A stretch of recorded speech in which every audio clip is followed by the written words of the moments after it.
आज हम लोग धारावाही टोरॉइड के कारण चुंबकीय क्षेत्र पढ़ते हैं। तो पहले समझते हैं धारावाही टोरॉइड है क्या। यदि धारावाही प्रणालिका को वृत्ताकार मोड़ लिया जाए तो इसे धारावाही टोरॉइड कहते हैं। तो प्रणालिका पहले पढ़ा चुके हैं। प्रणालिका को अगर इस तरह से मोड़ के एक वृत्त के रूप में उसे कर लिया जाए तो उसे टोरॉइड कहा जाता है। और जो मोड़ी गई प्रणालिका होता है उसको टोरॉइड की क्रोड कहा जाता है। तो ये जो प्रणालिका बनेगी इसके अंदर ये टोरॉइड की क्रोड कहलाएगी। अब क्रोड के भीतर तथा बाहर चुंबकीय क्षेत्र शून्य होता है। इस टोरॉइड के क्रोड के या टोरॉइड के बाहर और टोरॉइड के अंदर चुंबकीय क्षेत्र शून्य होता है। तो अब इसको अगर क्रोड कहा गया है तो क्रोड के बाहर यहाँ आ जाएंगे और इसके अंदर ये इस एरिया में आ जाएंगे। यहाँ पर चुंबकीय क्षेत्र शून्य होता। तो इसको हम लोग समझते हैं कैसे शून्य होता है। तो मान लेते हैं कि यदि टोरॉइड में धारा आई हो तो कुल फेरों की संख्या उसमें n हो तथा भीतरी त्रिज्या टोरॉइड की R1 हो, ये वाली R1 हो, और बाहरी त्रिज्या ये जो यहाँ तक बनाई गई है इस जगह तक वो R2 हो। तो टोरॉइड के बाहर बिंदु Q से गुजरने वाला है, यहाँ से बिंदु Q से गुजरने वाले वृत्तीय बंद एम्पियर पास। तो इसको हम डॉट डॉट जो यहाँ पर वृत्त बनाए हैं Q से गुजरने वाला, जिसकी रेडियस जो है R is greater than R2 है, उसको ये लिखा हुआ है R is greater than R2 है, उसको हम कहेंगे इस बंद पास को एम्पियर बंद पास। तो एम्पियर बंद पास के लिए हम लोग एम्पियर के परिपथीय नियम को लागू करते हैं। तो एम्पियर के परिपथीय नियम के अनुसार चुंबकीय क्षेत्र का रेखीय समाकलन पूरे बंद पास के लिए इक्वल म्यू नॉट इनटू उससे गुजरने वाली कुल धारा उस बंद पास में से तो जीरो कही जाएगी, क्योंकि यहाँ पर ये जो टोरॉइड में कुल धारा जो नीचे को जा रही है और दूसरी तरफ से जो ऊपर को आ रही है, इस प्रकार कुल धारा अगर इसके अंदर देखा जाए तो जीरो मिलेगी। जाने वाली धारा उतनी ऊपर फेरे से निकल कर बाहर आ रही है तो कुल धारा शून्य ली जाएगी। तो टोरॉइड के बाहर अगर कोई पॉइंट लेते हैं तो वहाँ कोई चुंबकीय क्षेत्र नहीं होता। ये ऊपर लिखा हुआ है, ये प्रूव हो गया। अब क्योंकि यहाँ पर लिख दिया गया है बंद पास में नेट धारा। आप देखते हैं अंदर तो BQ बराबर 0, यानी टोरॉइड के बाहर Q बिंदु पर चुंबकीय क्षेत्र शून्य होता है। अब टोरॉइड के अंदर देखें R is less than R1, तो लेस देन R1 के लिए बंद वृत्तीय पाथ बिंदु P से गुजरने वाला एक वृत्तीय पास बना लेते हैं। के लिए एम्पियर का परिपथीय नियम लगाते हैं। तो यहाँ पर बिंदु P ये बनाया हुआ है मैंने।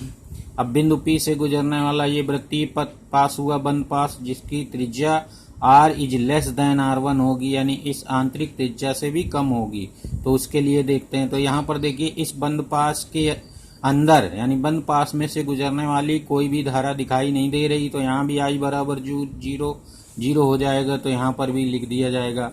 तो उस P से गुजरने वाले बंद पास के लिए चुंबकीय क्षेत्र का रेखीय समाकलन इंटीग्रेशन B डॉट dl बराबर हो जाएगा म्यू नॉट इंटू 0।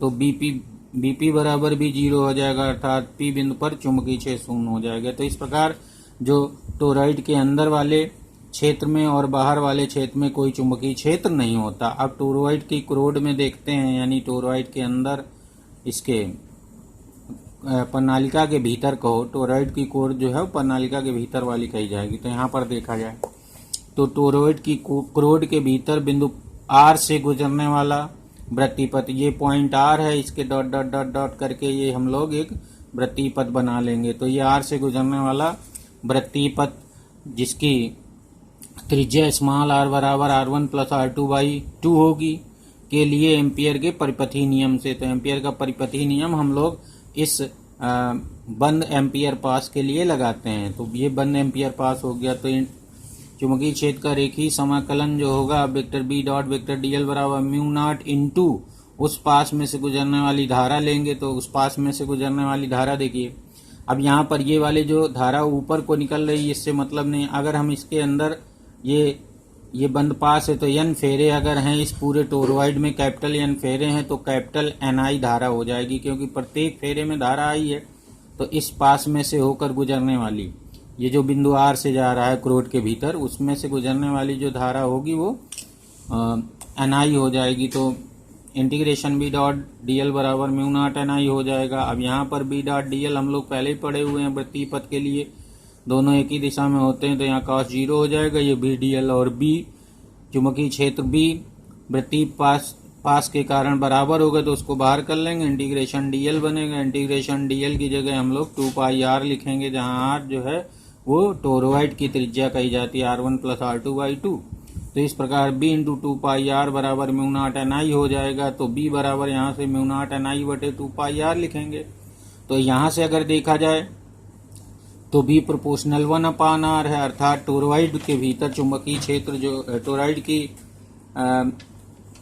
क्रोड के अंदर जो चुंबकीय क्षेत्र होता है वह r के व्युत्क्रमानुपाती होता है। आगे लिखा है मैंने, यदि टोरॉइड की एकांक लंबाई में फेरों की संख्या n मान ली जाए, जो प्रणालिका में जैसे हम लोग एकांक लंबाई में फेरों की संख्या मानते थे, n = कैपिटल N बटे कैपिटल L लिखा जाता था।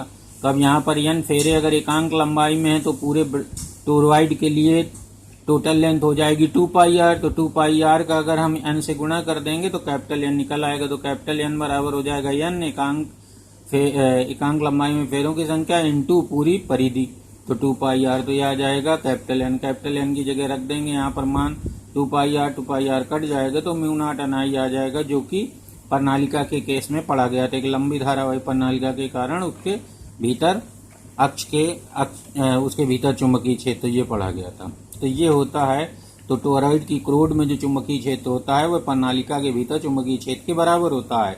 और अगर हम आर के टर्म में देखें, उसकी त्रिज्या के टर्म में देखें टोरॉइड की, इस त्रिज्या स्मॉल आर के टर्म में देखें, जहाँ स्मॉल आर बराबर होता है R1 + R2, तो उसके व्युत्क्रमानुपाती होता है, ये लिखा हुआ है यहाँ पर। अब क्रोड के अंदर जो चुंबकीय क्षेत्र होता है वो एक समान होता है तथा चुंबकीय बल रेखाएं सकेंद्रीय वृत्तों के रूप में होती हैं। अगर अब हम देखें कि सकेंद्रीय वृत्त किस तरह से बनते हैं, यानी चुंबकीय बल रेखाएं टोरॉइड की किस तरह की होती हैं क्रोड के भीतर, तो यहाँ पर हमने थोड़ा सा दिखाया हुआ है। ये धारा ऐसे जा रही है, तो अंगुलियों को अगर हम धारा की दिशा में, दाहिने हाथ की अंगुलियों को धारा की दिशा में मोड़े तो अंगूठा इधर की ओर होगा, तो चुंबकीय बल रेखाएं इसके अंदर इस तरफ को ऐसे होंगी, इस तरफ से। तो ये चुंबकीय बल रेखाएं ऐसे सर्किल में होंगी, सर्किल में। तो वही लिखा है कि जो चुंबकीय बल रेखाएं होती हैं सकेंद्रीय वृत्तों की तरह। तो एक ये हो गया, एक इसी के पास में हो, और इसी तरह थोड़ा दूर इस तरह से। यहाँ पर भी मैंने दिखाया ये चुंबकीय बल रेखा का तीर है, तो इस तरह ये चुंबकीय बल रेखाएं हैं। धारा इधर से ऊपर से नीचे इधर को जा रही है ऐसे, इस तरह से। तो अंगुलियां अगर दाहिने हाथ की मोड़े तो अंदर को मुड़ेंगे, अंगूठा इधर की हो जाएगा। तो ये चुंबकीय बल रेखाएं ऐसे ऐसे सर्कुलर होंगी। और अगर धारा की दिशा विपरीत, अब यहाँ पर जैसे हमने दिखाया है कि ये धारा जा रही है, तो इस धारा के कारण चुंबकीय क्षेत्र की दिशा ये बनाई गई है, इसके कारण ये, इसके कारण ये, तो इसकी चुंबकीय बल रेखाएं एक दूसरे से निरस्त हो जाएंगी, तो ये कोई प्रभाव नहीं डालेंगे। केवल ये चुंबकीय क्षेत्र होगा जो इस टोरॉइड की परिधि के अनुदिश होगा। तो ये है एक धारावाही टोरॉइड के कारण चुंबकीय क्षेत्र।